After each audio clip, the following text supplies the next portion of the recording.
Nung panong yun, may mga Pariseo at ilang eskribang galing sa Jerusalem na lumapit kay Jesus. Nakita nila na ang ilan sa mga alagad ni Jesus ay kumakain na hindi muna naguhugas ng kamay sa paraang naaayon sa turong minana nila.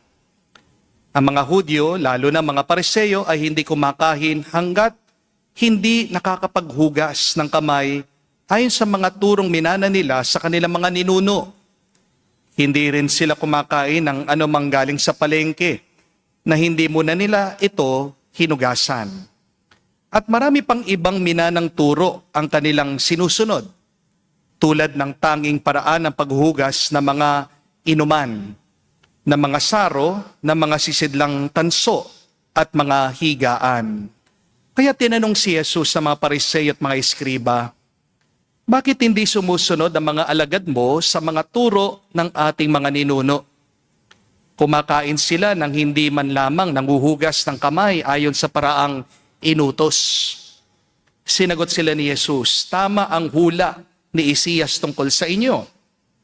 Mapag-imbabaw nga kayo, gaya ng kanyang isinulat.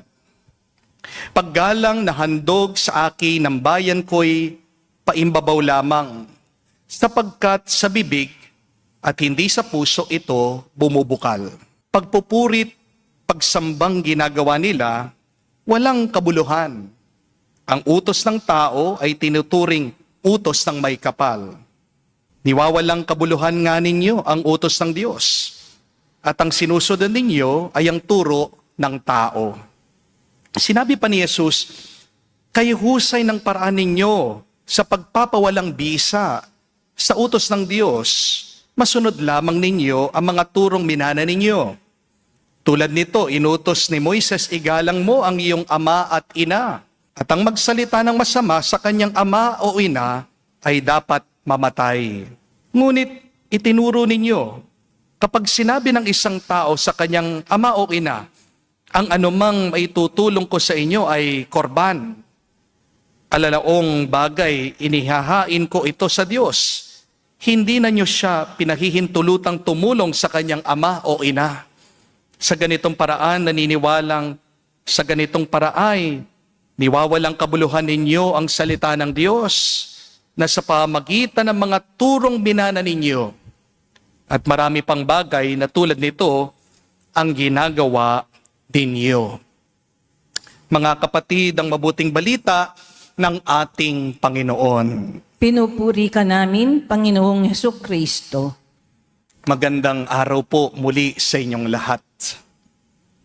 Meron pong isang kwento tungkol sa isang babae na napakahilig magreklamo.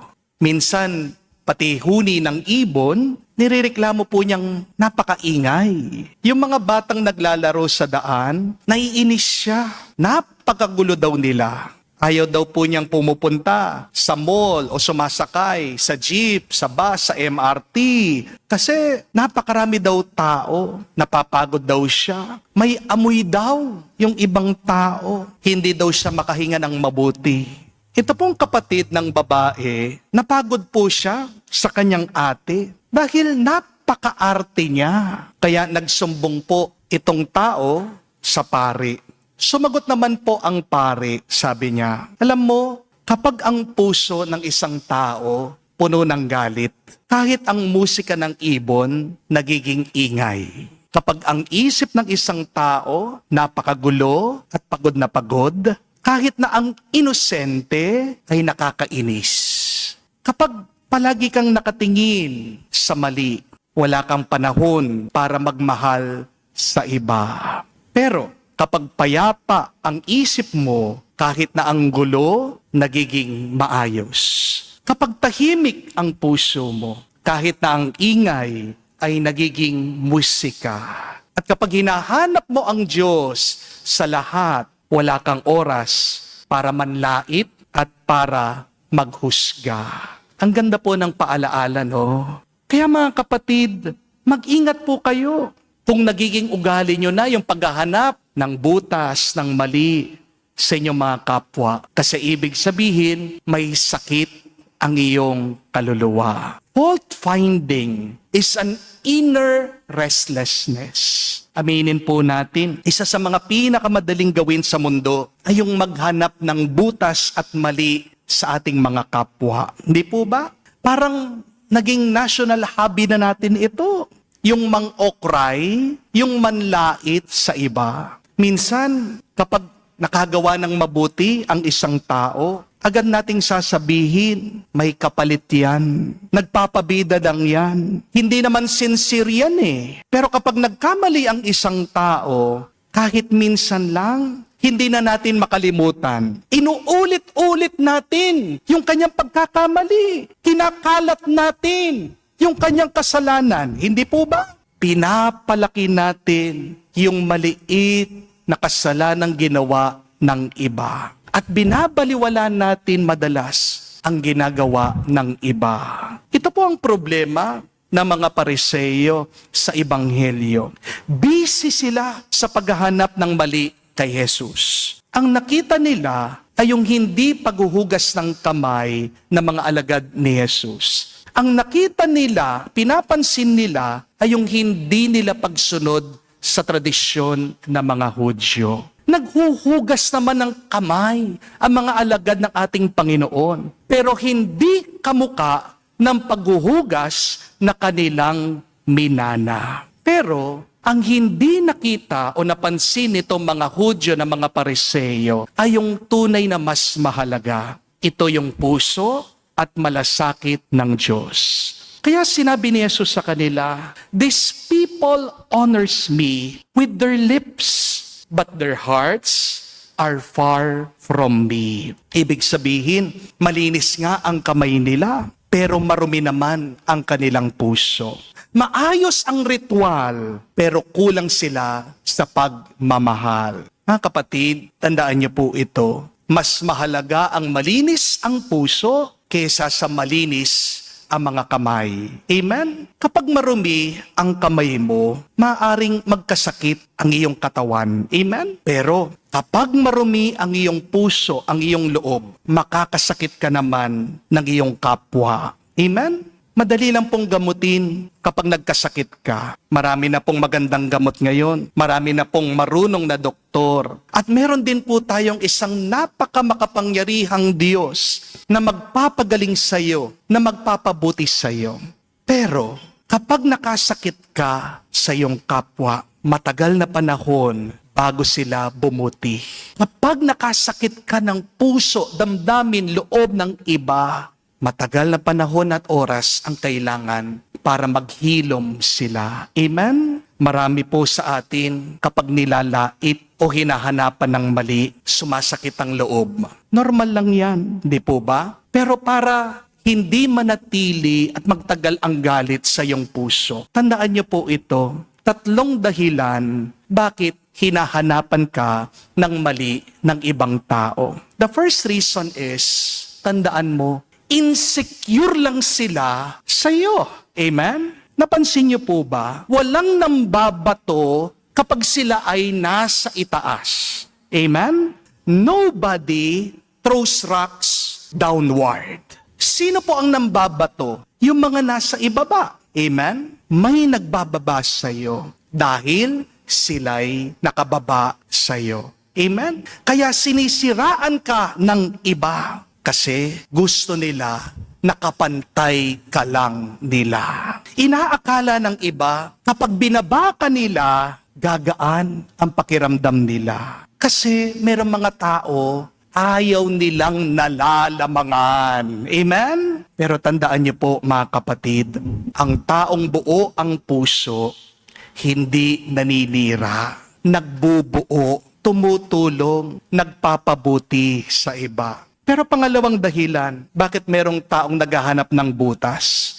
Dahil nakakalimutan nila minsan, makasalanan din sila. Amen? Natandaan niyo po ang sinabi ng ating Panginoong Jesucristo, "Why do you see the speck in your brother's eye when you do not see the log in yours?"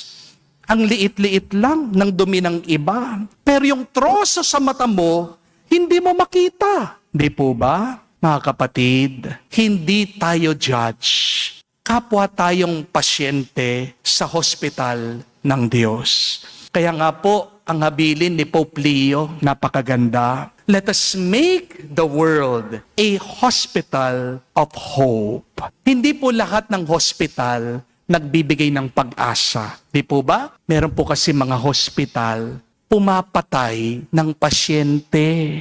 Amen? Pumapatay ng may sakit dahil naniningil na pagkamahal-mahal. Amen? Pumapatay ng may sakit kasi hindi marunong yung ibang doktor at nurses. Amen? Kapatid, maging daan ka naman ng pag-asa para sa iba. Huwag ka naman manira ng iba. Ang hirap na nga ng buhay. Huwag mo nang pahihirapan ang buhay ng iba. Amen? Tandaan mo, hindi ka bumubuti kapag alam mo ang kasiraan, ang kasalanan ng iba. Bumubuti ka kapag pinapabuti mo ang iba. Amen? Pangatlo po at kahuli-hulihan, may taong naghahanap ng mali at ng butas dahil mas madaling maghusga kesa sa magmahal. Amen? Ang paghuhusga, instant. Pero ang pagmamahal, nangangailangan yan ng effort. Amen? Pero ito po ang hamon ng ating Panginoong Hesukristo. Stop inspecting people. Start loving them. Kaya sa inyo pong mga mag-asawa, konting paalaala lang po, huwag mong bibilangin yung pagkakamali ng asawa mo. Ang pinakasalan mo ay tao. Hindi naman perpekto. Hindi po ba? Ang bilangin nyo, ang pansinin nyo, ang bigyan nyo ng panahon ay yung kanilang pagsasakripisyo. Tandaan mo kapatid, sa dami-dami ng mga tao na pwedeng piliin ng iyong asawa, ikaw ang pinili niya. At hanggang ngayon, pinipili ka pa rin niya. Pasalamatan mo yan, kapatid. Sa pamilya, tandaan niyo po, wala naman pong perpektong anak. Sa pamilya, wala din naman pong perpektong magulang. Amen? Pero ang pagmamahal, marunong magpatawad. Dahil ang pagpapatawad ay ang pinakamataas na uri ng pagmamahal. Mga kapatid, kapag naghahanap ka ng mali sa iyong kapwa, sana hindi ito para sa kanilang ikasisira. Kung napapansin mo man, yung pagkakamali ng iyong kapwa, ituwid mo ito. Huwag mo silang ida-down. If you find fault in others, may it be because you love them and you want to make them better, you want to make them holier. Amen? Isa pong tanong pagmunihan natin ngayong araw. Kung titignan ka ng Diyos ngayon, ano kayang makikita niya sa iyo? Isang malinis na kamay o isang malinis na puso? Because holiness is not about having a good, clean, and beautiful appearance. But holiness is about transformation. Holiness is about having a good, clean, and beautiful heart. Amen? Sana po tandaan ninyo, ang taong palaging naghahanap ng butas sa kanyang kapwa ay kadalasan tinatakpan niya ang sarili niyang butas. Ang tao na tinuturo niya, pinapakita niyang pagkakamali ng iba, ayaw lang niyang makita ang sarili niyang pagkakamali at kasalanan. Amen? Huling kwento na lang po. Meron pong isang pari, tinanong, Father, paano ko kaya maiiwasan na manghusga sa aking kapwa? Sumagot po itong pari, sabi niya, sa tuwing matutokso ka na manghusga, manlait, o pansinin mo yung pagkakamali ng iba, ipagdasal mo ang taong yan. Napakasimple lang po, no? Because you cannot hate the person that you pray for. You cannot judge the person that you're praying for. I will repeat that. You cannot judge. You cannot hate the person you are praying for. Remember that. Kaya mga kapatid, simulan po natin ngayon. Mas kakaunting puna, mas damihan pa natin ang pag-uunawa. Mas kakaunting paghuhusga at dagdagan pa natin ang pagmamahal sa iba. At tandaan, Hindi tayo tinatawag ng Diyos na maging inspector o judge ng ating mga kapwa. Kung hindi tayo hinahamon na maging instrumento ng kanyang pagmamahal, ng kanyang awa. Amen. Mga kapatid, pag po sasakit ang loob niyo, kapag merong taong palaging namumuna sa inyo, naghahanap ng butas o mali sa ginagawa niyo, tandaan niyo ang 3 dahilan bakit ginagawa nila ito. Una, dahil insecure sila sa inyo. Remember that when people throw rocks at you, it is because they are beneath you. Nobody throws a rock going down. Kasi pag ang tao nakaangat na, hindi na po nila concerned na ibaba pa yung mga nasa ibaba nila. Hindi po ba? Pero pangalawa, pag ang tao nilalait ka, pinupuna yung maling ginagawa mo, nakakalimutan lang nila ang kanilang kasalanan. Baka nakalimutan nila na sila din ay hindi perpekto. Ang taong namumuna sa mali ng iba, gusto lang pagtakpan ang sarili niyang kasalanan. Amen? But third and last, kaya naman naghahanap ng butas yan, kasi yan yung madaling gawin. Pero hindi ibig sabihin, madali, dapat nating gawin. Ang mahirap, magmahal.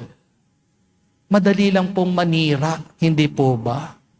Kahit po sa bahay, pasira niyong bahay, walang isang araw, ubos yan, pulbos yan.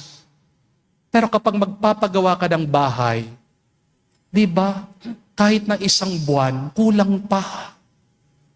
Mahirap nagmamahal, kaya naman konti lang ang nagmamahal.